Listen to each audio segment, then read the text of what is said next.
নিজের নিজের পার্টি কর্মীর সঙ্গে নাকি দেখা করতে গিয়েছেন, পার্টি কর্মীর পরিবারের সঙ্গে। সেখানে সাধারণ মানুষ যেভাবে ভাইপোকে অভ্যর্থনা জানালো তাতে স্পষ্ট হচ্ছে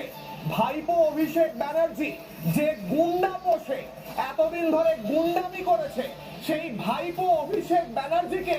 সাধারণ মানুষ কোন ভাষায় অভ্যর্থনা জানালো, কোন মিষ্টি খাওয়ালো, আর কিভাবে ডিম ছুঁড়ে ছুঁড়ে আনন্দ নিল সাধারণ মানুষ, তার কারণ হচ্ছে এই ভাইপো অভিষেক ব্যানার্জির ঔদ্ধত্য, এই গুন্ডা দেশদ্রোহী অভিষেক ব্যানার্জির ঔদ্ধত্য। অভিষেক ব্যানার্জিকে আজ আমি প্রশ্ন করছি, আমি কিশলয়, গাড়ির বনেটে দাঁড়িয়ে অনেক বড় বড় কথা বলেছিলে ভাইপো অভিষেক ব্যানার্জি, আজ সাধারণ মানুষের কথা, সাধারণ মানুষের ভাবনা, সাধারণ মানুষের ক্ষোভ, দেশ, সেগুলো স্পষ্ট বুঝতে পারছো? গুন্ডা ভাইপো অভিষেক ব্যানার্জি, ভাইপো অভিষেক ব্যানার্জিকে